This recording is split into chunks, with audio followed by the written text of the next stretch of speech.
함께하면 됩니다. 야! 함께하면 됩니다.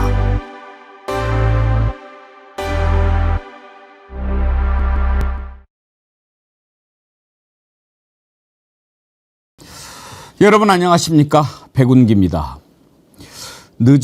아무리 늦어도 이번 주 금요일에는 윤석열 파면 선고가 내려질 것이라고 예상했는데 조짐이 별로 좋지 않습니다.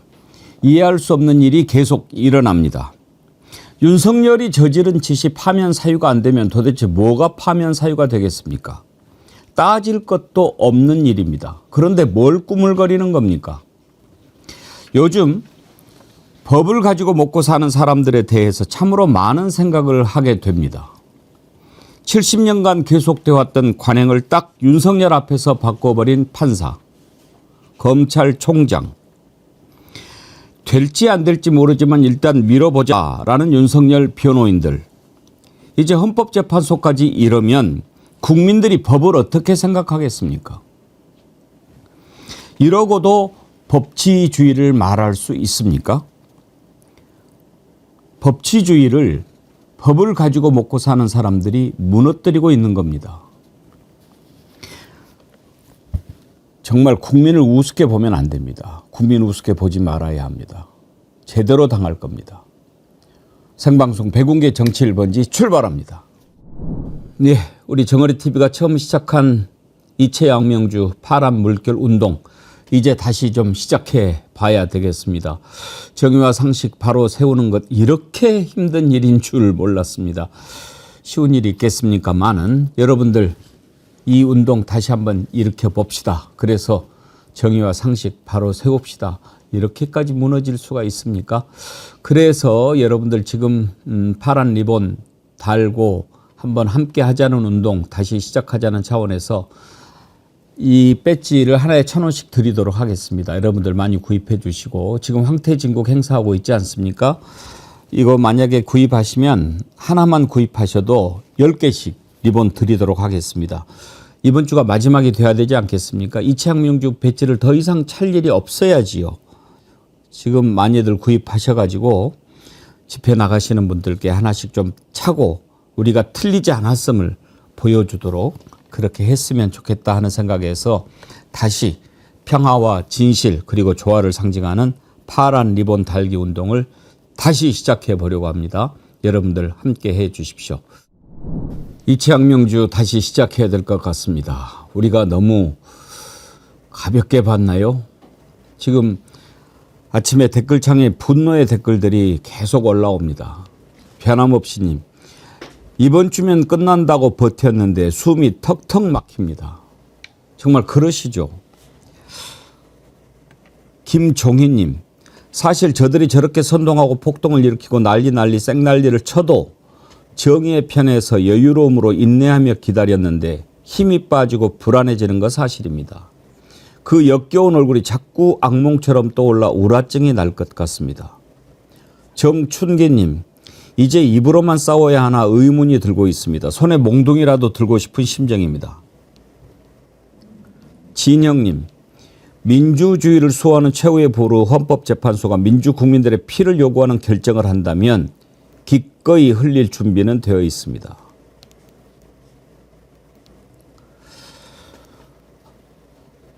사실 요즘 제가 가장 걱정하는 것, 지금 이런 식으로 말도 안 되는 일들이 계속 벌어지는 것 보면서 가장 걱정하는 것은 피를 보는 일입니다. 아무리 민주주의는 피를 먹고 자란다고 하지만 우리는 그동안 너무 많은 피를 흘렸지 않습니까? 민주주의를 위해서. 이제 더 이상 피를 보는 일은 없어야 합니다. 그런데 지금 하는 짓이 뭡니까? 다시 한번 가다듬고 우리가 한번 시작해 보려고 합니다. 오늘 함께 하실 세 분 패널 소개하겠습니다. 김보협 조국혁신당 수석대변인님, 장윤미 변호사님, 신인규 정당 바로서기 대표님 나오셨습니다. 어서 오십시오. 네, 안녕하세요. 안녕하십니까? 제가 오프닝에서 법을 먹고 사는 사람들 이렇게 얘기를 했는데 오늘 두 분이 변호사신데 좀 듣기가 불편하셨겠지만 장윤미 변호사님. 네. 아니 정말 요즘에 그런 생각들을 많이 합니다. 왜 법이 있는가? 네. 왜 법을 공부하는가? 법을 배워서 어떻게 하겠다는 건가? 법의 존재 이유가 뭡니까? 저는 처음부터 이제 법조인을 한 게 아니라 기자를 하다 이제 그 변호사가 되다 보니까 그런 생각을 했어요. 아, 이 법률 영역도 기본적으로 법 상식에 근거하는 영역이었구나라는 생각을 했었어요. 그런데 그게 허물어지는 상황을 지금 목도하는 거죠. 기본적으로 70년 동안 이어져 왔던 검찰의 이거 그냥 관행도 아니에요. 법문에 돼 있는 거를 윤석열 대통령에 대해서만 이걸 예외로 한다. 법원은 그렇게 이야기를 합니다. 이거는 당사자가 다퉜기 때문에 한다. 당사자가 다투더라도요. 기본적으로 법의 규정하에 하는 거예요. 근데 온갖 법기술을 부리니까 거기에 휘말려 들어가는 것처럼 하는 인상을 사법부가 줘서는 안 됩니다. 왜냐하면 제가 그 해당 재판부 인터뷰한 내용도 봤는데 뭐 재판부가 100% 다 맞을 수는 없고 뭐 공론의 장에서 논의할 수 있다. 아니요. 사법부는 그렇게 이야기하면 안 됩니다. 교통정리하고 딱 가르마를 타주는 거예요. 본인의 의문이 있다고 해서 의문을 적시하는 기관이 아니에요. 의문을 해소하고 최후의 보루로서의 마침표를 찍어줘야 되는데 이 윤석열이라는 자의 등장에 모든 이 국가기관이 헌법기관들이 흔들리는 거예요. 나 검찰은 또 어떻습니까? 이거는 그냥 세 글자로 정리되는 거예요. 면죄부. 어떤 피의자한테 피고인한테 이런 식의 너그러움을 인권 운운하면서 했습니까? 불과 2년 전에도 득달같이 직시한 거 해가지고 했다라는 건데요. 이게 당연한 거죠. 첫 일성은 뭐였어요? 이거 대단히 이상하다. 이 법원의 판단이 수용되지 않는다. 그러면 법률적으로 다투는 거예요. 지금도 시한 남았으니까 정확히 다투십시오. 검찰 안 그러면 이건 국민 응원을 넘어서 이건 폐지될 겁니다. 아니 그리고 검찰이 아무리 뻔뻔해도 그렇지 신인규 변호사님. 그 즉시 항고하지 않고 그렇게 할 때도 말이 안 됐는데 그러면 앞으로 계속 시간으로 따져서 하겠다라고 하든지 윤석열한테는 그렇게 적용을 해놓고 또 이번에 다시 대검에서 기존처럼 날로 해라 이렇게 했다면서요. 근데 이게 말이 됩니까? 그러니까 당연히 말이 안 되고 있는 거고 이 법조 3륜이라고 하거든요. 그러니까 소위 말해서 법관, 그 판사들이죠. 그 사법부를 구성을 하는 사람들이고요. 그리고 두 번째가 검찰이죠. 검찰청법에 의해서 또 준사법기관으로 불려지는 검사, 그리고 변호사 이렇게 불리는데 그냥 저는 뭐 긴 말 필요 없고 우리 조항만 제가 한번 읽어드리겠습니다. 우리 헌법에 103조에 이렇게 나와 있습니다. 법관은 헌법과 법률에 의하여 그 양심에 따라 독립하여 심판한다. 그러니까 지기현 부장판사는 양심이라고 되어 있기 때문에 눈으로 검증할 수는 없지만 본인의 판단이 양심에 맞는지를 한번 우리가 따져 물어봐야 되고요. 검찰에 대해서는 검찰청법 4조에 보시면 검사는 그 직무를 수행할 때 국민 전체에 대한 봉사자로서 국민의 인권을 보호하고 적법 절차를 준수하며 정치적 중립을 지켜야 하고 주어진 권한을 남용하여서는 안 된다. 이 조항에 지금 다 어긋나는 행동을 검찰의 수장이라고 하는 검찰총장 심우정 씨가 그런 짓을 지금 하고 있는 거고 변호사법도 1조에 이렇게 나와 있습니다. 변호사는 기본적 인권을 옹호하고 사회의 정의를 실현함을 사명으로 한다고 돼 있거든요. 지금 윤석열한테 붙어있는 그 변호사들 내지는 방송에 나와가지고 진영에 소속돼가지고 편드는 변호사들이 이 조항 앞에 과연 부끄러움이 없는지 저는 국민들께서 다 판단하실 수 있는 일을 법을 배웠다라는 사람들 소위 이 시대에 뭐 엘리트니 뭐니 불리는 사람들이 지금 어처구니 없는 아주 바보 같은 욕망에 충실한 일들만을 지금 하고 있다. 저는 매우 참담하게 생각합니다. 김보엽 수석님 보십시오. 그 판사 참 이게 1차원이든지 4차원이든지 도대체 이 사고방식을 이해할 수가 없는데 그 판사가 말도 안 되는 짓을 해놨어요. 근데 정말 비겁한 자예요. 본인이 해놓고 왜 했냐? 나 몰랐는데 뭐 질문이 들어와서 답은 해야 될 것 같아서 했다. 이런 말을 해요. 아마 이렇게 해놓고 분명히 검찰이 즉시 항고할 거고 상급심에 가면은 바뀔 거라고 생각하고 이따위 결정을 한 것 같은데 그러면 판사하면 안 되죠. 자기의 판결이 어떤 결과를 가져올 거라고 생각을 해야 될 거 아닙니까? 그 다음에 검사라는 새끼들. 이게 뭡니까? 일단 그 판사 덕분에 그동안은 사법부의 판결 하면 뭔가 절대적인 권위가 있고 여기에 대해서 비판하는 것도 조심스러웠잖아요. 그런데 이제 그렇지 않다고 지기현 판사 스스로 얘기했습니다. 자기의 결정이 정답이 아니다. 공론의 영역에 있으므로 언제든 비판할 수 있고 새롭게 또 논쟁을 통해서 정립돼 갈 수 있다. 겸손한 태도는 좋습니다. 앞으로 사법부의 판결에 대해서 그 판결이 문제가 있으면 이제 거침없이 그거는 정답이 아니야. 존중은 하되 정답은 아니고 공론의 영역에 있으므로 우리 모두가 다 같이 토론을 진지하게 해볼 필요가 있을 것 같습니다. 흔히 얘기하듯이 법 없이도 살 수 있는 사람, 이런 얘기가 있지 않습니까? 선한 사람들 얘기하는 건데 사실은 힘없고 선한 사람들이야말로 법이 필요한 사람들이고 윤석열 일당 그리고 이런 검찰 이런 자들은 법이 있거나 없거나 늘 잘 먹고 잘 살았던 사람인 것 같습니다. 심우정 검찰청장과 검찰총장이지만 검찰청장도 안 되는 깜냥인 것 같고요. 검찰 수뇌부는 이번에 내란 세력임을 윤석열 일당과 공범임을 스스로 자백했다고 봅니다. 이 모든 사태가 정리되고 나서 조국혁신당이 제출한 검찰개혁 4법이 통과되고 나면 검찰은 말 그대로 해편이 될 겁니다. 해체돼서 재편이 될 텐데 검찰은 더 이상 수사, 기소, 독점을 할 수가 없을 테고요. 수사만을 하고 싶다면 중대범죄수사청으로 아니면 공소유지하는 공소청으로 해서 검찰이 그동안 누렸던 모든 권력, 심지어 한때는 군사 독재 정권의 부역을 하고 하수인으로 잘 먹고 잘 살다가 민주화의 혜택을 입어 우리도 한번 권력을 잡아볼까 해서 결국 대통령으로 밀어올린 게 윤석열 아닙니까? 검찰이 어떤 존재인지 검사들이란 자가 어떤 교양과 상식을 갖고 있는 자인지 만천하에 드러났습니다. 앞으로 검찰을 지금처럼 그냥 둬서는 안 되겠다라는 게 국민들의 보편적인 상식이 돼버렸습니다. 새 정권이 들어서면 이 검찰개혁, 검찰을 완전히 해체해서 재편해야 된다. 검찰개혁에 대한 강한 요구가 더욱 높아졌다는 점에서 나쁘지만은 않은 것 같습니다. 근데 저도 한 말씀만 좀 보태면요. 심우정 총장은 실정 법을 안 지킨 겁니다. 가장 열받는 게 법을 어기면서 그걸 소신으로 포장합니다. 그리고 위헌적인 우려, 본인의 느낌인 거거든요. 위헌의 우려. 그럼 과거에는 즉시한 거 왜 했습니까? 그때도 위헌의 우려는 늘 있었던 거거든요. 그러니까 말이 안 맞는 걸 정말 법을 우습게 만든 사람이고요. 전 이 지기현 판사라는 사람은 판사 스스로 판단을 회피한 겁니다. 이게 모순같이 들리는데 커피가 스스로 커피향 내기를 거부한 겁니다. 스스로 우매하다는 걸 인정해버린 사람이 누굴 판단합니까? 자기 앞갈머리도 못하는 사람이 뭘 판단을 해요? 그래서 저는 이번에 지기현 판사가 아까 우리 장윤미 변호사님 소개해 주셨던 뭐 공론화 어쩌고저쩌고 헛소리 한 거 있잖아요.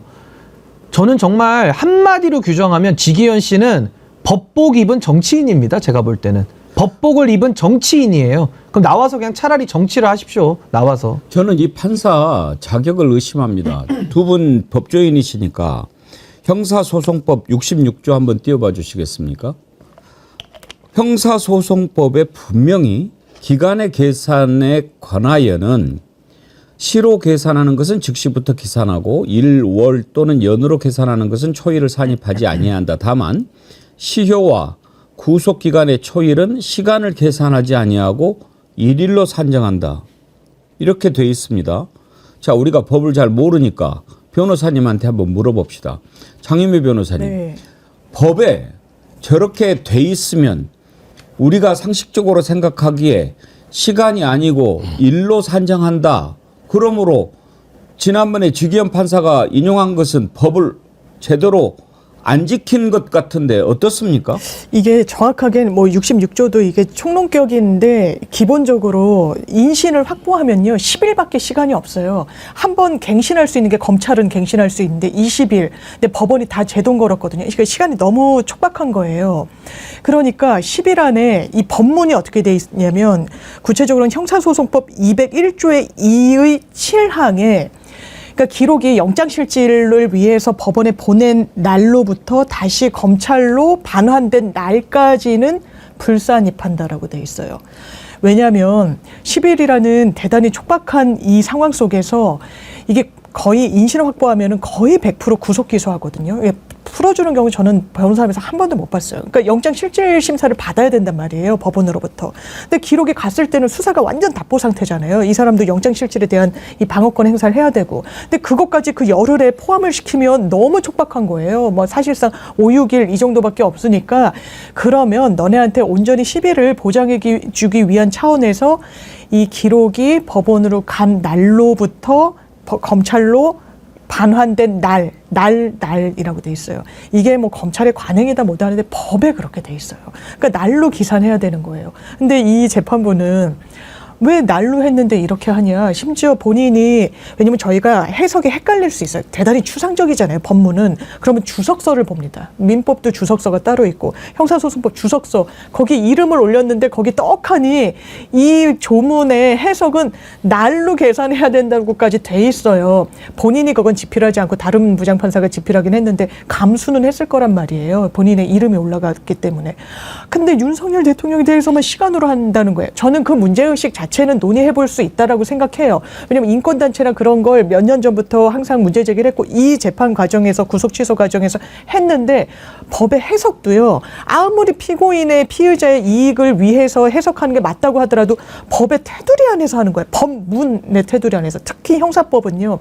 사람을 정말 사형까지 처할 수 있기 때문에 유추 해석, 확장 해석이 금지됩니다. 딱 법문대로 해야 돼요. 법문에서 해석에 충돌이 있으면 피고인의 이익을 우선으로 해석하는 거예요. 근데 이 재판부는 그냥 윤석열 대통령을 위해서 시간으로 계산해버린 겁니다. 이거는 왜냐면 법원에서도 안에서도 대단히 이상하다는 이야기가 나오는 게 다 이런 맥락 때문인 겁니다. 그게 왜 하필이면 윤석열이냐 이겁니다. 정말로 약한 사람을 위해서 그렇게 했다고 그러면 그거는 생각해 볼 수가 있는 거죠. 지금 돌아보면은요. 윤석열이 평생 법 갖고 먹고 살았던 놈 아닙니까? 보십시오. 공수처에서 조사를 한 번도 안 받아요. 계속 안 받습니다. 안 나가고 말 안 하고. 그러니 어떻게 뭐 기존에 있는 거 가지고 그냥 보내야 되는 거 아닙니까? 검찰로. 그런데 검찰이 또 시간을 끌었잖아요. 검찰은 이 시간을 기본 중에 기본이기 때문에 언제가 구속기간 만료인지를 너무나 잘 알고 있는 거죠. 그런데 여기에서 이제 그 시간 뭐 몇 분 몇 초 이거 가지고 지금 이걸 한번 걸어보자. 제가 보기에는 이 변호인단이 될 거라고 생각하지 않았을 거예요. 한번 해보자. 뭐 되면 대박이지. 로또 아니야. 뭐 이렇게 하고 했는데 그냥 탁 여기서 스파크가 일어난 거죠. 이 이상한 판사놈 때문에. 근데 이거는요 법꾸라지도 아니에요. 법꾸라지라는 거는 법에 공백이 있을 때 그걸 찾아내서 이용해 먹는 사람들을 우리가 법꾸라지라고 하는데 이 사안은요 명확하게 법대로 안 한 겁니다. 그러니까 앵커님 말씀하신 대로 윤석열에게만 특혜를 지금 베푼 거죠. 법에 차별적 적용을 한 겁니다. 그래서 이건 매우 심각한 거고요. 우리가 형사법의 원칙에 피고인의 방어권, 피고인의 인권 보장만 원칙으로 있지 않습니다. 뭐 신속재판도 있고요. 경제재판 원리도 있고. 재판이라는 것의 원칙은 여러 개가 있어요. 그중에서 형사재판에서 제1의 원칙이 뭔지 아십니까? 죄 있는 사람 벌 주는 게 실체 진실 발견의 원칙이 1번의 원칙입니다. 그래서 우리가 사적 보복을 규제하는 거거든요. 아니 우리가 예를 들면 뭐 살인사건이 난다든지 뭐 성범죄가 난다든지 여러 사건들이 있잖아요. 그때마다 제가 가가지고 보복을 한다, 피해자가. 그거 막기 위해서 사적 보복을 막고 국가가 형벌권을 가지고 실체도 조사하고 국가가 준다. 1원칙은 실체 진실 발견의 원칙입니다. 그럼 윤석열 지금 뭐로 수사받고 있죠? 내란죄 아닙니까? 그럼 내란의 실체를 밝혀야 되고 그 밝히는 과정에서 우리가 고문을 하면 안 되고 밝히는 과정에서 윤석열이 조작했듯이 조작하면 안 되고 이런 것들을 가지고 형사사법 원칙에 뭐 유추해서 금지의 원칙이라든지 뭐 여러 가지 원칙들이 있는 거거든요. 근데 지금은요 윤석열 앞에만 들어가면은요 실체 진실의 발견, 국가가 형벌권을 행사하는 본질은 사라지고 윤석열 인권만을 위해서 우리가 다 존재하는 것 같아요. 그러니까 법 적용의 형평성 문제가 당연히 따라 나오죠. 그러니까 앞으로 지금 법원과 검찰이 어떻게 한답니까? 이제 다시 원칙으로 돌아가서 원칙을 지키겠다고 하니 장난합니까 이거 진짜 국민들을 대상으로? 문제가 되는 건 뭐냐면요. 지규현 판사가 본난도 한다는 거예요. 그렇죠. 내란죄를 지기현 기자가 판사가 심판하는 한다는 거 아닙니까? 예. 그러니까 이미 지기현 판사는 본안을 다투기에, 본안을 심판하기에는 문제가 있는 판사임을 스스로 드러낸 거 아닙니까? 그러면은 기소를 한 쪽에서 저 사람은 문제가 있으니까 기피 신청을 해야 됩니다. 근데 검찰이 기피 신청을 하겠습니까? 안 하겠죠. 마음에 드는 판사네. 지기현 판사는 내가 이렇게 결정을 해놓으면 검찰은 당연히 즉시항고를 할 거야 라고 생각하고 던지고 검찰은 땡큐 안 해. 그러고 나서 서로 뭔가를 확인한 거 아닙니까? 이대로 가서는 안 되는 겁니다. 지기현 판사가 본안을 하도록 하면 안 되죠. 그러면 방법은 내란 특검을 해야 되는 거거든요. 그럼요. 내란 특검이 빨리 구성이 돼서 다른 방법이 예, 없습니다. 현 정부에서는 될 가능성이 없으니까 빨리 윤석열을 파면하고 대선을 치르고 새 정부 들어서 내란 특검을 하게 되면 지기현 판사 기피 신청도 가능하죠. 시간이 좀 걸리더라도 결국은 물이 아래로 흐르듯 순리대로 다 될 겁니다. 내란 특검까지 가는 단계면 지기현은 그 자리 더 버티지 못할 겁니다. 왜 검찰이 이번에 즉시 항고를 안 했겠습니까? 뒤집어질까 봐 안 한 거죠. 상식적으로 봐도 이건 모두 듣도 보도 못한 계산법이야. 상급심에서 바로 이게 안 될 것 같으니까 아이고 그냥 받은 거 아니겠습니까? 국민들이 왜 분노하는 겁니까? 윤석열이 지금 풀려났지 않습니까? 이 풀려난 것을 가볍게 보면 안 됩니다. 이제 다시 윤석열을 집어넣으려면 아주 시간이 오래 걸립니다. 이게 단순한 문제가 아닙니다. 그걸 생각했다면 이 판사의 행동은 더욱 이해할 수가 없는 겁니다. 그냥 일반 잡범이 아니지 않습니까? 나라가 망하냐 안 망하냐의 그런 중요한 그걸 잡고 있는 것이 윤석열 구속 아닙니까? 그걸 풀어줘 버린 겁니다. 그래서 나라가 지금 어떻게 됐습니까? 어떻게 판사 하나가 이렇게 나라를 절단을 해버릴 수 있습니까? 이걸 보면서 국민들이 공정이 무너져 버렸구나, 상식이 무너져 버렸구나 하고 한탄하는 거 아닙니까? 이 판사가 도대체 생각이 있는 판사입니까? 산수만 계산했다고 그러면 1차원 판사고요.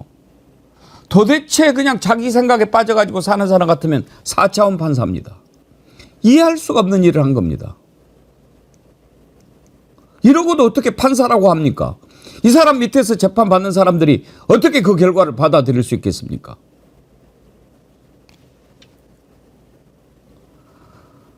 그런데 너무 이 판사만 문제가 아닌 게요. 판사 출신 정치인들 보면 아실 수 있지 않습니까? 지금 국민의힘에 있는 김기현, 나경원 이런 사람들이 다 판사 출신 정치인이거든요. 우리가 보통 판사하면 어느 정도 생각하는 그런 게 있는데 아까 말씀하신 대로 지기현 판사도 머지않아 여의도에서 얼굴 내밀 수도 있습니다. 그리고 지기현 판사가 얘기한 것 중에 기소권의 문제, 뭐 공백이 있고 뭔가 논란이 있는 것처럼 얘기했는데, 그리고 국민의힘은 거기에 기대서 뭔가 이거는 문제가 있으므로 공소 기각해야 된다는 식으로 주장을 하지 않습니까? 공수처를 만들 때 공수처의 수사 대상 기소할 수 있는 그런 범죄 혐의를 기록을 할 때 아무도 그렇게 생각을 안 했을 겁니다. 현직 대통령이 비상계엄을 선포하고 친위 쿠데타를 일으킬까? 지금이 몇 년도인데 그거는 이미 1980년대로 넘어간 거 아닌가? 1987년에 민주헌법 민주화 이후 헌법 개정을 했고 그 이후로는 이제 우리가 제도적 민주화는 어느 정도 정착이 돼서 군인들도 쿠데타를 할 엄두를 내지 못하는데 설마 대통령이 계엄을 선포를 하고 친위 쿠데타를 그러니까 거기에 넣지 않은 건죠. 아는 건데 그걸 가지고 법에 미비 약간의 구멍이 난 걸 가지고 거기를 후벼파면서 이러니까 공소 기각돼야 돼라고 주장을 하는 자들이 있는 거죠. 정말 이런 게 법꾸라지들인 거죠. 아니 근데 저는요 이게 진짜 좀 철학적으로 제가 한번 얘기를 해보고 싶은 게 이게 악법도 법이다라는 말이 있잖아요. 근데 그게 악법이 아니고 그냥 적법은 법입니다. 법은 적법한 거예요. 적법한 게 법이고요. 근데 참 어처구니가 없는 게 법을 지키자고 만들잖아요. 우리가 법이라는 건 학교에서도 야, 다 같이 지키자 해서 합의로 만든 게 법이거든요. 근데 법을 만드는 사람들이요, 법을 안 지키겠다고 나오는 내란 세력들에게 맞춤형으로 법을 제정해 줄 수는 없어요. 인간이 하는 일이. 그러니까 저는 뭐 문재인 정권에서 수사권 조정 잘못했고 뭐 여러 지금 문제제기 많은데 그거는 제도 차원에서 우리가 접근할 문제입니다. 현행법은 다 지켜야 되는 것이고 대통령 할아버지가 와도 다 지켜야 되는 거예요. 근데 문제는 뭐냐? 법을 안 지키자는 자들이 지금 이걸 가지고 들이대는 겁니다. 그러면 우리가 언론이든 시민사회든 정치인들이든 법을 안 지키자라고 지금 말하면서 긁어부스럼 내는 사람들을 민주공화국에서 몰아내야 되는데 지금은 그 사람들의 얘기들이 완전히 제도권에 다 들어오고 있어요. 그러면 어떤 입법자가, 전 역으로 물어보겠습니다. 어떤 입법자가 법을 안 지키겠다라고 말하는 사람들이 문제제기 못할 수 있는 법을 만들 수 있는 방법이 있습니까? 왜? 법은 지켜야 되니까 그런 법은 못 만드는 겁니다. 근데 지금도요, 여당에서 또 내지는 개혁신당에서 공수처 폐지론 들고 나오고 있어요. 저는 수사권 조정에 동의하는 사람도 아니고요. 저는 뭐 여러 가지 형사소송 체계에 있어서 문제가 많고 더욱 보완이 필요하다는 입장임에도 불구하고 이 내란을 정리함에 있어서는 지금 법 체계가 아무 문제가 없거든요. 근데 법을 안 지키자는 사람들에게 이 나라가 인질 잡혀가지고 모든 거를 긁어서 문제 삼기 시작하면요, 법을 안 지키자는 사람들 만족시킬 수 있는 법은 없다. 세상에 없는 걸 요구하면 안 된다. 전 이 말씀은 꼭 드리고 싶습니다. 시간을 투자하는 남자님, 이전부터 윤석열이 중앙지법을 노래 불렀는데 이번 계기로 확실히 알 수 있게 된 것 같아요. 그런 생각 듭니다. 중앙지법이요, 우리가 또 중앙지검 잘 알지 않습니까? 그야말로 검찰, 법원에서 잘 나가는 사람들이 있는 곳이 중앙지검, 중앙지법입니다. 그런데 계속 그전에 서부지법에 영장 청구하니까 중앙지법에다 해라, 중앙지법에다 해라. 왜 그랬을까?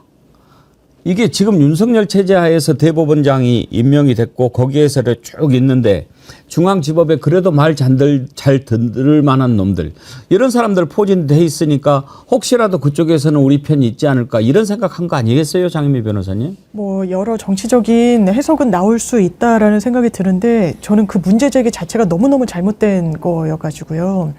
일단 뭐 중앙에 하든, 왜냐면 일단 기본적인 문제 제기의 포인트는 윤석열 대통령 측에서 너 왜 이 중앙에다 했었잖아, 왜 안 했다고 거짓말했어, 너 이게 서부에서 나오니까 너 서부로 쇼핑 갔지, 막 이런 주장을 하는 건데요.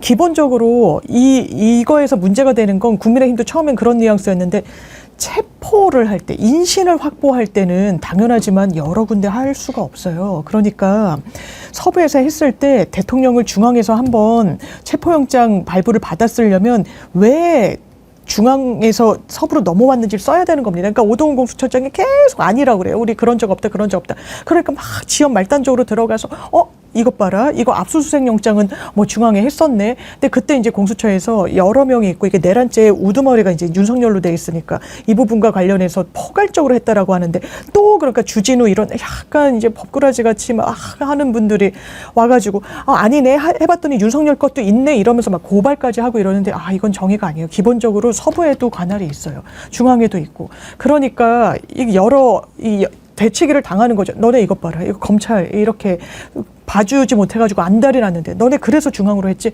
이런 비판을 자초하는 거죠. 그나저나 이런 일이 일어나면서 지금 헌법재판소가 약간 분위기가 이상하게 갑니다. 우리들이 예상했을 때 지난번에 이제 변론이 다 끝났으니까 길어봐야 2주 해서 막 그 마음이 좀 급하게는 3월 7일 날 금요일이니까 이때 할 거야 라고 했다가 정 안 되면 11일 날 하겠지. 정말 늦어지면 금요일 날 지금까지 해왔으니까 14일 날 할 거야 라고 했는데, 지금 내일 뭐 검사들 또 최재해 감사원장 이렇게 탄핵 선고한다고 공지가 나지 않았습니까? 그리고 이틀 연속 하기에는 좀 어렵지 않겠냐, 이렇게 얘기가 나오면서 이번 주 금요일도 안 할 거라고 생각하는 거예요. 자, 그러면 어떻게 됩니까? 왜 금요일 날 택해서 선고를 주로 해왔습니까? 그걸 한번 생각해 봅시다. 주말에 많은 사람들이 나와서 시위하고 집회하고 외쳐대고 그러다가 보면은 얼마나 혼란스럽겠습니까? 큰 문제가 생길 수도 있고. 그래서 그냥 금요일 날 선고를 하려고 하는 거예요. 그런데 지금 이것이 넘어지면 이번 주말에 어떻게 되겠습니까? 이 나라가. 혹시라도 너무 걱정이 많이 돼서 미리 알리지 않고 그냥 기습적으로 오늘 뭐 선고합니다라고 해서 할 가능성도 뭐 생각을 합니다만은 지금 그렇게 할 것 같지는 않고 그런데요. 14일 날 안 하면 이거 정말 큰일 납니다. 박지원 의원 얘기 한번 들어보시죠.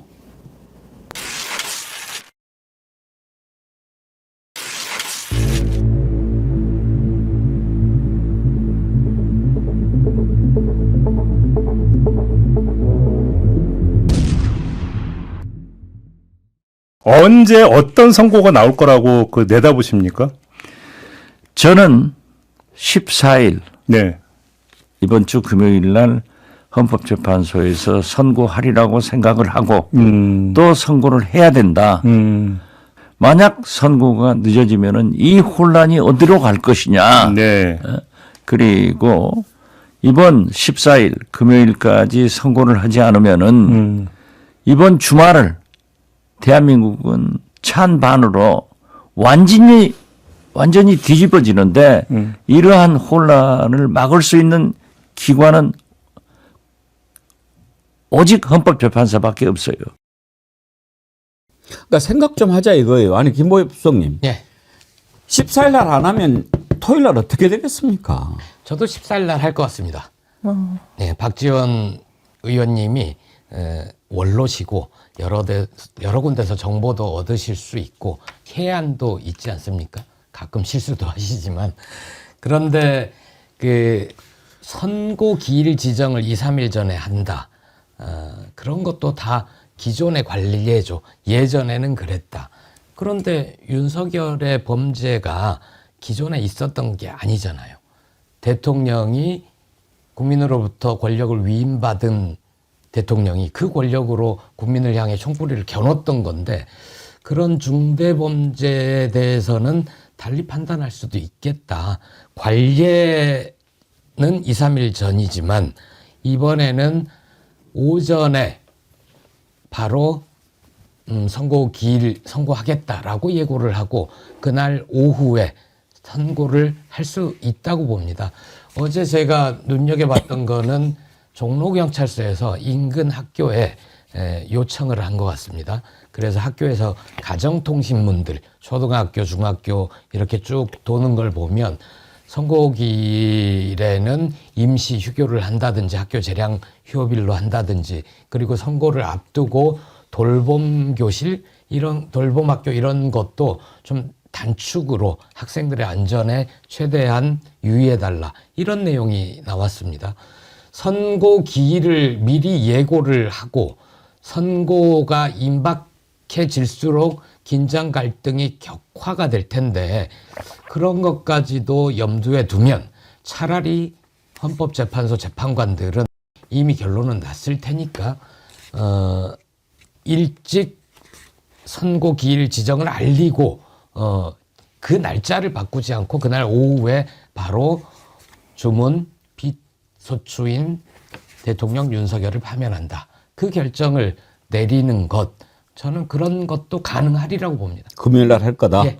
장혜미 변호사님은 저는 했으면 좋겠어요. 되게 위안이 되는 말씀이라고 생각이 들고 저도 여기저기 물어보는데 또 이게 구속 취소가 당연히 이게 법리와도 동떨어져 있고, 헌재 판결 쟁점과도 그러니까 반영이 안 된다고 하더라도 그래도 살펴는 봐야 되지 않으니까 조금 수년되지 않겠느냐 이런 전망도 있지만 또 다른 분도 이게 정말 주말 넘어가면 나라가 완전 두동강이 나고 구속 취소가 됐을 때 우리나라 어떤 광경이 펼쳐졌냐면 주식이 완전 빠지고요. 또 외신에서도 CNN, 뉴욕타임스 이런 데서 정치적인 양극화가 더 극단으로 치달을 거라고 하고 있어요. 실제로 그렇게 있죠. 헌재는요, 왜 정치적 사법기관이라고 하냐면 기본적으로 국가의 통합 기능도 본인들의 판단에, 시기에, 선고의 어떤 일정에 다 고려를 해야 되는 그런 중차대한 임무가 있는 헌법기관이에요. 그렇다면 금요일을 넘겨서는 대한민국은 진짜 점점 더 국격은 하락하고 망가지는 겁니다. 제발 금요일에 해주시길 바랍니다. 금요일 날 해야 되는데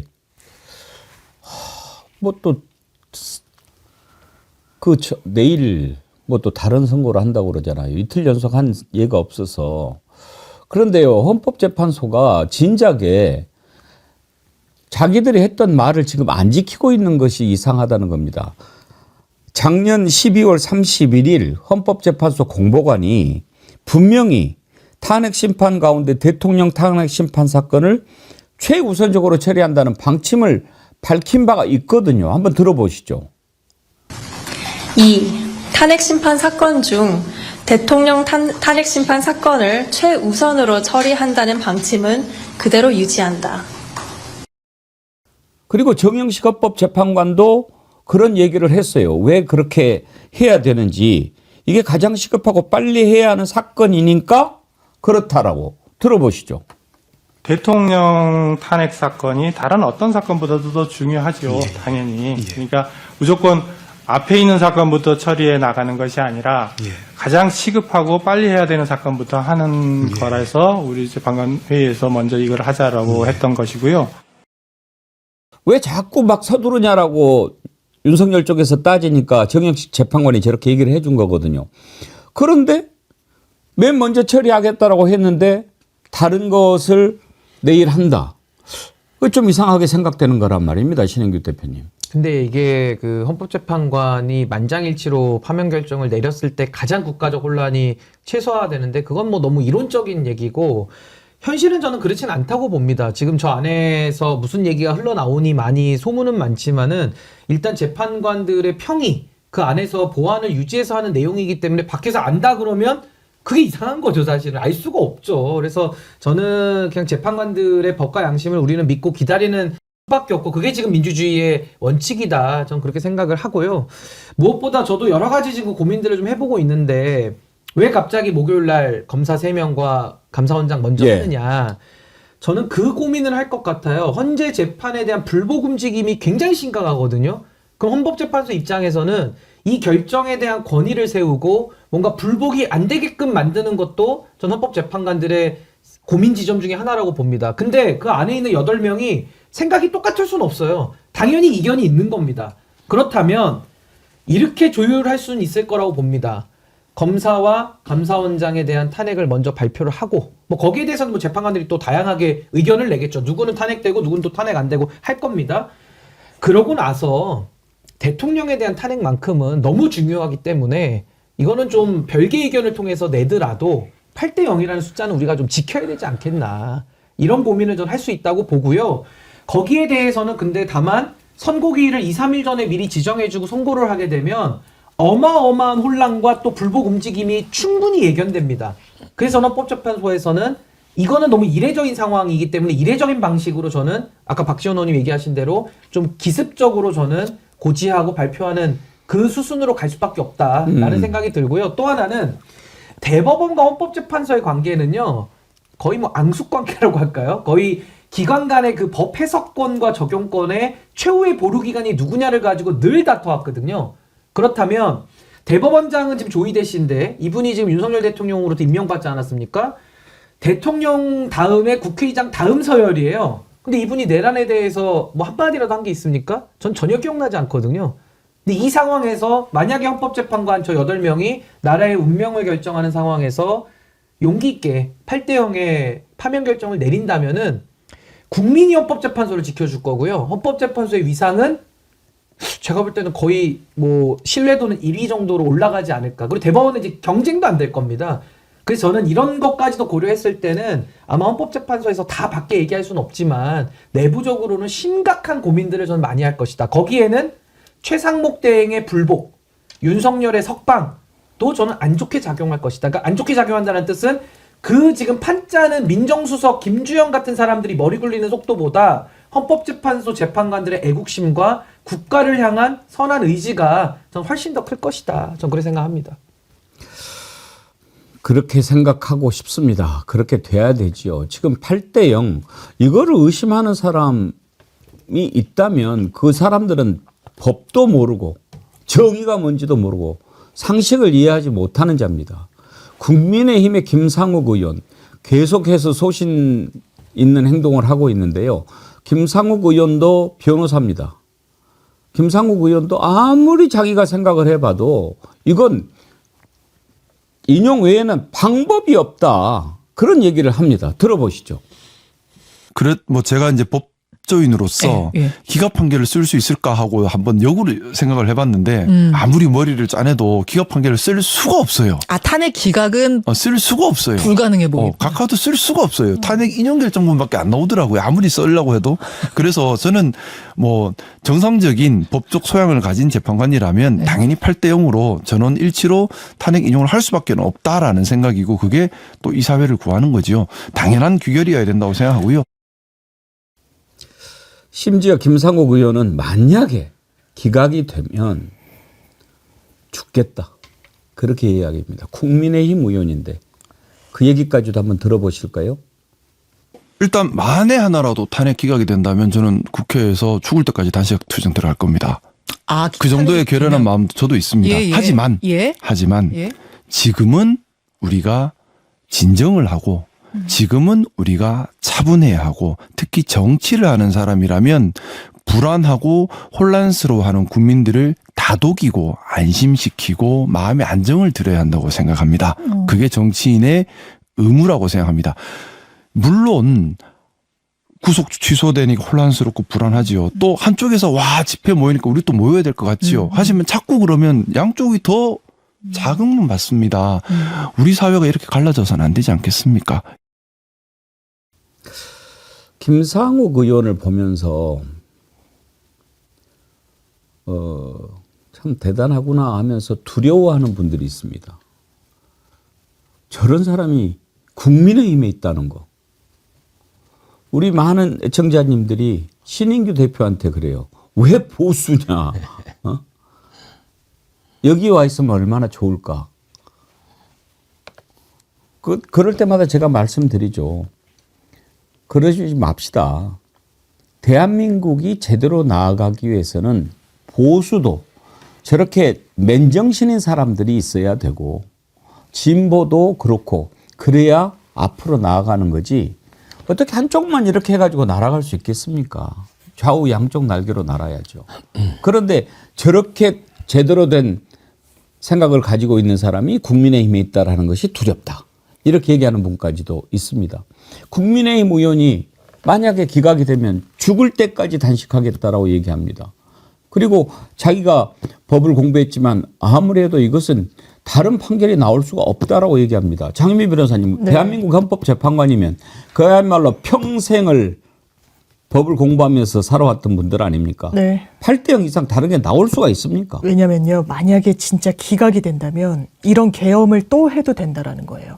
이런 계엄을 해도 직의 유지가, 대통령 직의 유지가 가능하다라고 이거는 헌법기관이 허용을 해주는 거예요. 그러면 어떻게 되겠습니까? 대한민국은 존립 자체가 안 될 거예요. 그리고 윤석열 대통령 석방되면서 국민 긴장도는 정말 치솟았다고 보는 게 맞아요. 심지어 국민의힘의 보수 진영의 이 이야기를 하시는 분도 대통령을 세게 본인이 엄호하지 않았다는 이유로 대통령에 대해서 시시각각 때로는 비판적인 언행을 했다라는 이유로 대통령이 정말 지게복지학하면 두렵다고 이야기를 해요. 민주당 패널들은 어떻겠습니까? 정말 이게 그냥 체감이 되는 위험도인 거예요. 윤석열 대통령이 그렇게 했습니다. 이 노상원 씨 수첩에 아니요, 이게 뭐 그냥 허황된 망상처럼 막 통다운을 하는데 아니 70페이지에 달해요. 그리고 본인이 검찰에서 진술했어요. 김용현이 불러주는 걸 썼다고. 거기에 수거하겠다고 썼습니다. 북침에 어떤 그런 걸 야기하겠다고 써요. 도발을 미리 이끌어내겠다고 해놓고. 이게 우리나라 대한민국의 현실이에요. 지도자인 윤석열 대통령 머릿속에 있는 부분이었어요. 이게 가시화되는 한 단면에서 결과론적으로 막혔다고 해서 그게 정당화될 수 없습니다. 헌법재판관에서 만에 하나, 전 믿지 않습니다만 기각이 나온다면 이걸 허용해 주는 거예요. 법적으로, 헌법적으로 해도 된다고. 이거는 대한민국이 아닙니다. 근데 저는 저 김상욱 의원의 발언을 들으면서 참 묘한 감정을 느낍니다. 왜냐하면 저도 제가 저 스스로를 보수라고 밝히고 있고 제가 저 당에 있다가 나왔거든요. 근데 뭐 죽을 때까지 단식을 하겠다. 말은 멋있는데 저는 그 안에 있는 이면도 봐야 된다고 봅니다. 저는요. 탄핵 기각이 되잖아요. 단식으로 죽을 시간도 없어요. 저 같은 경우는 이 땅에서 태어났기 때문에 이 땅에서 그냥 죽을 각오를 하고 삽니다.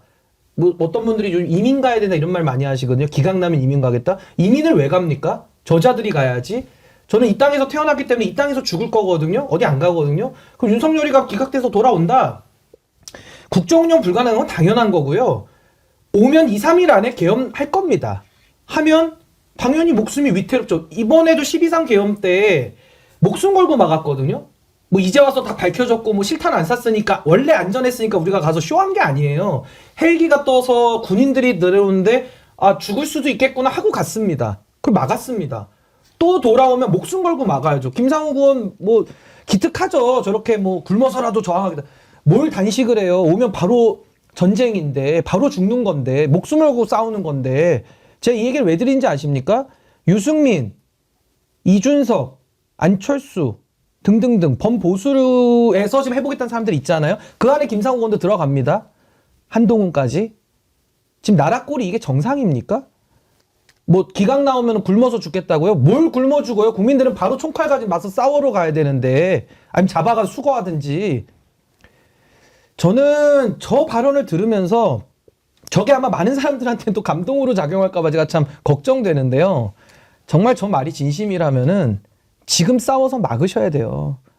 기각하고 나서 단식해서 굶어 죽고 링겔 맞고 서서히 죽어가겠다? 그 각오로 있으니까 지금 그 당 안에 있을 수 있는 용기가 생기는 겁니다. 저 사람들이. 저는 굉장한 불쾌감을 느끼고 지금 저 당 안에서 기각 났을 때 굶어 죽겠다 이런 소리는 좀 자제했으면 좋겠습니다. 지금 국민들이 느끼는 위협감은요. 당장 윤석열이 복귀하는 순간 계엄을 일으키고 그 안에서 과잉 충성하는 군인들에 의해서 이 나라가 완전히 뒤집어질 것이다 라는 수준의 공포를 지금 느끼고 있다. 전 그렇게 말씀드리고 싶습니다. 제가 언론 이렇게 지나간 것을 봐서 어떤 분이 썼는지는 못 봤는데 신인규 대표님 죽으면 안 돼요. 아직 결혼도 안 했는데. 4월 5일? 아니 저희는 지금 제가 결혼을 앞두고 있거든요. 저는 진지하게 정말 저랑 이제 예비 배우자가 될 사람하고 제 얘기를 많이 하는데 이렇게 하고 다녀도 되겠냐. 그리고 결혼을 앞두고 있으니까요.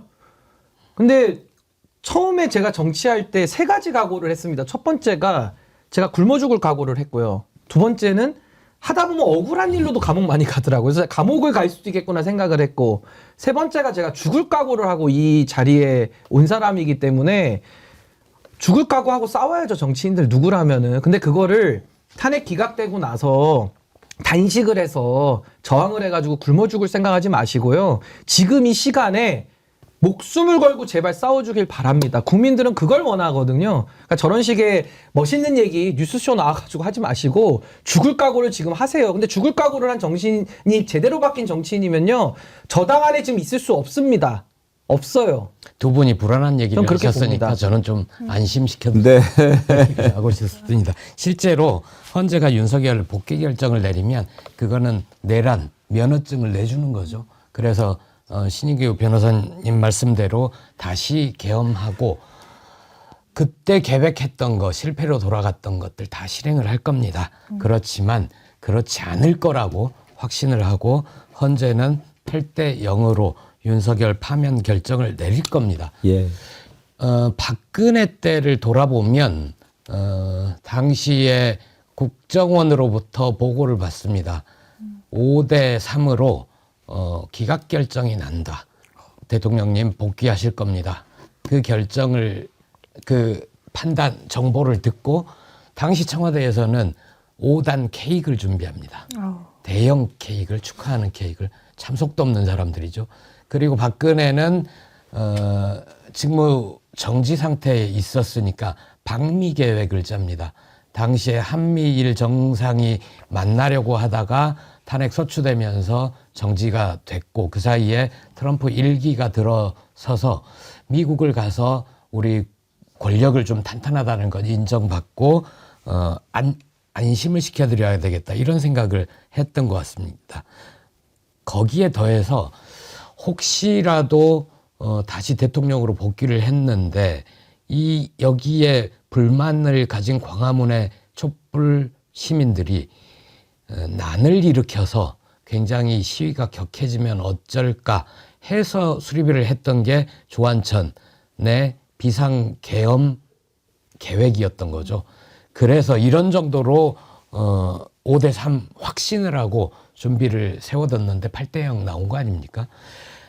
지금 박근혜는 억울할 정도로 윤석열의 파면 사유는 차고 넘칩니다. 방금 전에 박근혜 때 탄핵 얘기해 주셨는데 국정원에서 그렇게 보고를 한 거군요. 예. 저도 지금 기억이 나는데 그때 제가 KBS 해설위원실에 있었을 때였거든요. 그런데 그날 탄핵 선고 나는데 해설위원실에 그 지침이 내려옵니다. 탄핵 기각과 관련한 해설을 준비하라.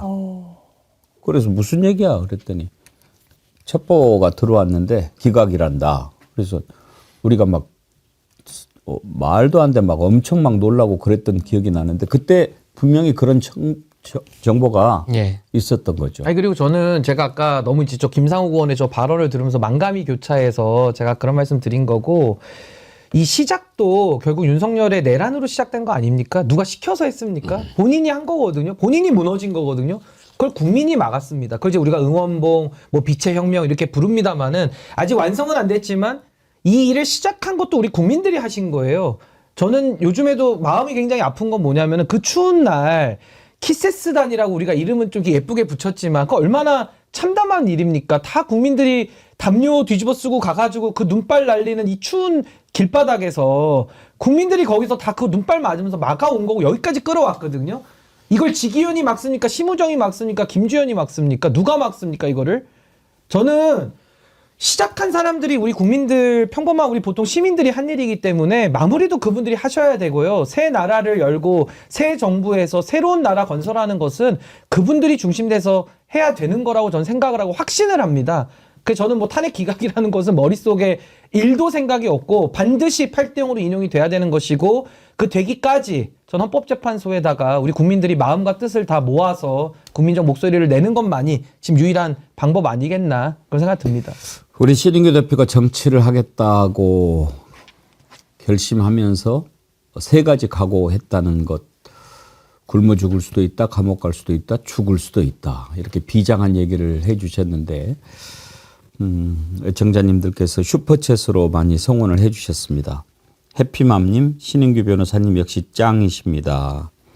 임광재님, 면밀히 바로 잡아주는 신인규 화이팅. 이도경님, 신인규님 감동입니다. 지대로시네요.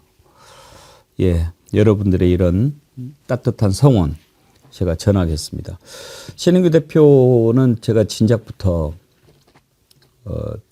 참 젊은 정치인이 이렇게 가는 길을 유심히 지켜보고 있는데요. 정말 변치 않기를 간절히 바랍니다. 대한민국 정치가 앞으로는 저렇게 가야지요. 뭐 진보인지 보수인지 저는 잘 모르겠습니다. 본인은 보수 의자에 앉아 있다고 생각하는데 말은 항상 진보같이 하고. 그런데 저는 이제 대한민국의 진보 보수라고 하는 가치의 구분이 기존에 잘 먹고 잘 사는 놈들은 보수. 그리고 뭐 맨날 가난하고 뭐 힘들고 어떻게 해서든지 사회를 변혁해 봐야겠다는 것은 진보. 이제 이런 구분법은 아니라고 생각합니다. 어디에 더 방점을 두냐 하는 것이 기준점이 돼야 되지 않는가 그런 생각을 하거든요. 짧게 신인규 대표님은 보수, 진보 기준이 뭐라고 생각하십니까? 제가 생각하는 보수는 체제 유지 세력이고요. 체제 유지뿐만 아니라 이 사회의 발전 속도에 발맞춰서 전 안정적, 단계적 개혁을 이끄는 세력이 저는 보수라고 생각하고 또 누군가는 이 체제를 바꾸자고 주장하는 사람도 전 있어야 된다고 봅니다. 그래서 보수와 진보가 두 날개로 나아가는 거니까 또 체제 변혁 세력, 전 진보 진영에서도 많은 훌륭한 소신 있는 정치인들이 나오기를 전 응원하는 보수 입장이고요. 지금 우리가 헷갈리는 이유는 이 기준점, 보수 진보라는 기준점은 늘 있었는데 이 기준을 선을 지워버린 기회주의 정치인들이 많았던 겁니다. 여기 갔다 저기 갔다 저기 줄 섰다 저기 줄 섰다 권력만 쫓아다니는 하이에나들이 보수 진보의 그 선을 다 없애버린 셈이지 보수 진보가 왜 없습니까? 프랑스 혁명 때부터 왕의 목을 치자부터 다 나왔던 얘기들이거든요. 그래서 저는 건강한 보수 또 건강한 진보 다 나와야 되는 거고 지금의 시대 정신은 뭐냐? 저 수구퇴행 반헌법 반체제 세력들을 어떻게 하루빨리 종식시키고 몰아내느냐. 거기에는 보수진보의 경계가 없죠. 그런 차원에서 전 경계가 없습니다만은 빨리 그거 정리되고 나면 또 보수와 진보 또 건강하게 잘 이 나라를 발전시키는데 각각의 일익을 좀 담당해야 되지 않는가 싶습니다. 그래서 저는 한마디만 더 보태면 지금 개헌 얘기하는 정치인들 있잖아요. 뭐 조기 대선은 말할 것도 없고 개헌 얘기하는 사람들도 제가 지금 생각하는 이런 소신과 제 생각에 있어서는 참 어처구니가 없다. 그런 생각도 좀 듭니다. 지금은 그때가 아니거든요. 우리 세 분 패널 모두 만장일치로 전원일치로 파면할 거다 이렇게 예상을 하시는데 제가 다시 한번 말씀드립니다. 진작에 한번 말씀드린 적이 있었죠. 지금도 뭐 그렇게 많이들 그 쇼츠가 나와서 돌아다니던데 제 모든 것을 걸고 말씀드릴 수 있습니다. 자신 있게. 기각이 될 가능성 1도 걱정 안 하셔도 됩니다. 조금 늦어지는데 왜 늦어지는가? 지금 뭐 세 분께서 다 얘기하셨잖아요. 그런 것 때문이죠. 지금 이런 글들 보내시는데요. 미니아님, 저는 기각되면 정말 도시락 폭탄이라도 들고 끝까지 목숨 걸 겁니다. 이런 나라에서 우리 아이들을 살게 할 수는 없습니다. 꽃미녀 천사님, 기각되면 서울 가서 살 거다. 그리고 민주화에 앞장설 거다. 빨리 탄핵 결정하라. 거미줄 최정환. 최정환님 부인이시죠. 꽃미녀 천사님께서 이렇게 슈퍼챗을 함께 보내주셨는데 기각을 걱정할 필요가 없습니다. 왜냐하면 그건 나라가 아닌 거죠. 그러니까 제가 다시 한번 말씀드립니다. 1도 걱정하지 마세요. 매일 새롭게님 8대0으로 윤석열 파면됩니다. 사랑하는 정어리 가족 여러분. 왜? 정어리언들이 살아있기 때문입니다. 우리가 함께하기 때문입니다. 절대 다른 일은 일어날 수가 없습니다.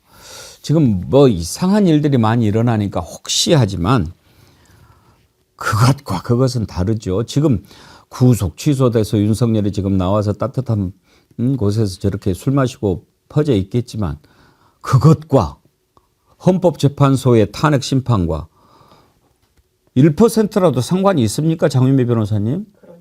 이 홍준표 시장이 만약에 대통령이 파면되면 그때 대한민국은 전쟁이다. 그렇기 때문에 헌재가 그 선택을 안 할 거라고 하는데 아니요. 전 정반대로 생각합니다. 정말 탄핵이 기각되면 그때 진짜 전쟁이에요. 아까 그 대변인님 말씀 주신 것처럼 면허증을 득하는 거예요. 계엄을 해도 된다고. 불법 계엄을. 그것도 국회까지 침탈하는데 그것이 헌법적으로 허용된다. 그러면 대한민국은 그냥 내전 상황이 될 겁니다. 그 부분에 대해서 현명한 판단 있을 거고 제가 그냥 예전에는 귀로 흘러들였던 그런 뭐 문구들 이를테면 사필귀정 근데 정말 절실하게 마음에 와닿는 거예요. 모든 사는 그 사악함과 이런 부분은 정으로 귀결될 수밖에 없을 거다. 대한민국도 혼란했죠. 지금 정말 믿을 수 없는 눈앞의 광경들을 목도하는 겁니다. 법원이 털리고 대통령은 주먹을 불끈 쥐면서 본인을 응원해줘서 고맙다라고 하고 잘못했다는 메시지도 내지 않고 그리고 이런 사람을 법원이 풀어주고 즉시항고라는 절차가 있는데도 검찰은 사실상 무죄방면하고 손 뒷짐지고 있고 해주지 않고 이게 다 정으로 귀결될 겁니다. 그 가장 큰 분수령은 누가 뭐래도 헌재의 결정이에요. 여기서 다른 선택지는 대한민국에 없다고 생각합니다. 그리고 제가 하나만 더 말씀드리면 아까 제가 대법원과 헌법재판소의 경쟁관계 말씀드렸잖아요. 그거는 이제 기관 간의 위상의 문제니까 그 부분도 저는 헌법재판소가 더 어려운 역할 좀 감당해 주리라 기대하고요. 또 하나는 헌법재판관 지금 9명인데 마은혁 재판관 임명 안 돼서 8명이 하지 않습니까? 뭐 심리하는데 아무 지장 없고요. 헌법재판소는 그 8명의 재판관들 뿐만 아니라 각 재판관들마다 옆에서 함께 호흡하고 일하는 헌법재판 연구관들이 있습니다. 헌법연구관이라고 우리가 하는데요.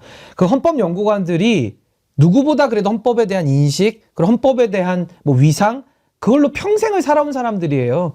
그래서 저는 헌법재판관의 소신과 결단도 중요하겠습니다만은 헌법연구관들의 역할도 지금 다 보이지 않게 좀 물밑에서도 다 있을 거라고 보기 때문에 너무 걱정하실 필요는 없다. 그렇지만 목숨 걸고 싸우죠. 이거 어떻게 합니까? 아니, 이 돌아오는 나라에 전 윤석열 저 내란수계랑은요, 같은 하늘 아래 지금 이거 살 수는 없어요. 윤석열이가 내란의 의도를 포기하고 감옥에 가면은 그건 가능하죠. 같은 하늘 아래 살 수 있는데, 저자가 돌아와서 대한민국의 대통령으로서 인사권을 행사하고 외교를 하고 이 나라를 다시 한번 또 이끌고 간다?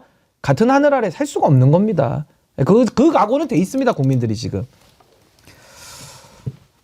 참사랑님께서요. 앵커님 오늘 아침에 김경호 변호사가 즉시 항고 서류 제출 안 됐다는 말씀이 있던데요. 확인해 주세요. 석방은 둘째 치더라도 즉시 항고 시한은 남아 있는 거 아닙니까? 모든 방법을 동원해야죠.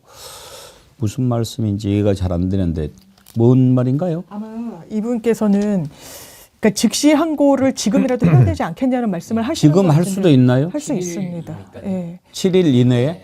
원래 즉시 항고를 하면 7일간 구속 집행정지의 상태가 효력이 있죠. 예. 된다라는 것은 알았는데 예. 즉시 항고 기한이 7일입니까? 맞습니다. 그게 아. 형사소송법 97조에 즉시 항고할 수 있다라고 돼 있고요. 그 7일과 관련해 가지고 시한이 아직 남아 있어요. 저희가 법률적으로 짚어본다면 검찰이 포기하겠다고 해서 법률적인 의미를 담는 게 아니에요. 그 기자회견을 하고 그런 입장을 냈다라고 법원에 도달하지 않은 거잖아요. 만약에 즉시 항고를 포기했다라는 문서를 접수했으면 다툴 수 없지만요. 지금은 아직 다툴 수 있는 시한이 남아있는 상황입니다. 그러니까 석방됐기 때문에 그것이 무용한 거 아니냐라고 할 수 있는데 석방감 별개로 왜냐하면 울산지검 케이스에서도요. 석방된 이 케이스인데도 즉시항고 했었거든요. 그래서 한 명에 대해서는 인용이 되고 한 명에 대해서는 기각이 됐는데 그때는 이미 구속기간이 도가한 시점이라 다시 재수감되진 않은 케이스긴 했는데 어쨌든 지금도 가능합니다. 검찰은 해야 돼요. 만약 그게 가능하다면 15정이 잡아 적셔야죠. 그런데 제가 그 부분 좀 정리가 필요할 것 같은데 원래 구속 취소 직위원 판사가 인용했을 때 우리가 이제 듣기로는 이제 법률 지식이 이제 없으니까 보도를 통해서 우리는 알죠. 검찰이 택할 수 있는 게 두 가지 방법이 있다. 하나는 즉시 항고, 하나는 석방 지휘. 그러면 그 두 가지 중에서 석방 지휘를 택해서 석방이 됐기 때문에 즉시 항고는 사라지는 걸로 생각했는데 그게 아니다 이 말씀인가요? 아마 그 문자는 제가 생각을 해보니까 당시에 검찰 수뇌부 심우정을 중심으로 대검 수뇌부와 특별수사본부 양쪽에 갈등이 있지 않았습니까?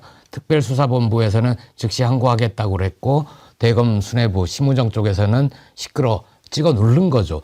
그러면서 그 즉시 항고 포기서라는 걸 제출했다고 했습니다. 그거는 제출 주체는 특수본이 될 텐데 특수본이 즉시 항고 포기서를 제출했다고 했는데 그 변호사님 말씀은 그 포기서가 법원에 제출되지 않았다. 그 말씀이신 것 같습니다. 그래요. 그렇다면 이제 즉시항고에 대해서 확실히 포기한 건 아니니 법문에 따르면 7일 이내에 할 수 있거든요. 그러니까 그래서 즉시항고를 해서 이제 상급법원 가서 다퉈봐라라는 건데 이게 현실적으로는 크게 의미가 없어진 이유는 윤석열이가 석방됐기 때문이죠. 그러니까 결과적으로 즉시항고라는 의미 자체가 왜 위헌 논쟁까지 있었냐면요. 법원에서 풀어주라고 구속 취소 결정을 내려도 즉시항고를 했을 때 실익이 뭐냐면은 그 사람이 못 나가는 겁니다. 그렇죠. 그것 때문에 즉시항고를 하라고 한 건데 이제 와서 즉시항고를 하는 거는 물론 법률적으로 우리가 다퉈서 뭐 인정받을 수 있겠지만은 이미 윤석열이가 나와버렸기 때문에 이 굉장히 지금 그 실효성 면에서는 상당히 지금 그 저감되어 있는 아니 상황인 그런데 거죠. 지금이라도 만약에 즉시항고를 할 수 있다면 즉시항고를 하고 상급법원에서 지금 그 1심에 직위원 판사가 잘못했다라고 하면은 다시 구속할 수 있는 거 그렇죠. 아닙니까? 근데 문제는 뭐냐? 관저에가 있잖아요. 거기 지금 또 김성훈이가 또 끄집어내야죠. 저거라고 해서 그 짓을 또 해야 되는 겁니다. 아마 그거야 뭐 하더라도 그걸 끄집어낼 수 있느냐 없느냐보다도 끄집어내게 됐다는 것과 아니라는 것은 큰 차이가 그래서 있죠. 지금 김경호 변호사를 비롯해서 만약에 이제 우리 김보엽 대변인 말씀대로 지휘는 했는데 아직 안 냈다라고 한다면은 살아 있으니까 예. 즉시항고권을 내라. 아마 이 말씀하시는 것 같고요. 그 지휘 과정에서도 반드시 짚어야 될 문제는 대검찰청 예규에 의할 때 특수본 설치 규정이 있습니다. 거기 보면요. 심우정 검찰총장은 그런 식으로 지금 하듯이 지휘할 수 없게 돼 있습니다. 특별수사본부가 독립성을 가지고 수사를 하고 보고만 하게 돼 있거든요. 그러니까 이런 규정 위반에 대해서도 반드시 심우정 총장한테는 저는 직권남용보다 더한 죄를 물어서라도 저는 사법 처리해야 된다고 봅니다. 아직도 가능성이 남아있다라고 하니까 생각이 좀. 그리고 하나만 더 첨언하면 검찰은요, 그러니까 특수본이 지금 있잖아요. 특수본이 있을 뿐만 아니라 특수본에 있는 검사들은 독립관청이에요. 그러니까 일반 공무원하고 좀 다릅니다, 지위가. 그래서 그냥 위에서 지위가 내려와도요, 본인이 스스로 판단해서 즉시하고 해버리면 되는 거예요. 그러니까 거기에 대해서는 검찰의 마지막 남은 양심을 지켜보는 거고 국민들을 압박하는 거죠. 그러네요. 우리가 심우정 이런자는 기대할 수가 없고 정말로 마지막 양심. 특수본에서 이렇게 크게 반발을 했다고 하지 않습니까? 그걸 놓고는 의견이 지금 엇갈리거든요. 박지원 의원 같은 경우에는 이거 다 짜고 치는 쇼다라고 하는데 지난번에 나왔던 김규현 변호사는 제가 물어보니까 자기가 이렇게 취재해본 바로는 사실인 것 같다. 특수본에서 강력하게 반발했다라고 들었다라고 하거든요. 그렇다고 한다면 특수본 검사 좀 내가 그래서 이놈들 짜고 친다라고 막 하면서도 마음속으로 아니야 저놈들이라도 그래도 살려놔야 확실하도 의로운 일을 하겠다고 할 텐데 우리가 막 이렇게 비난해버리면 오히려 못하는 거 아닌가?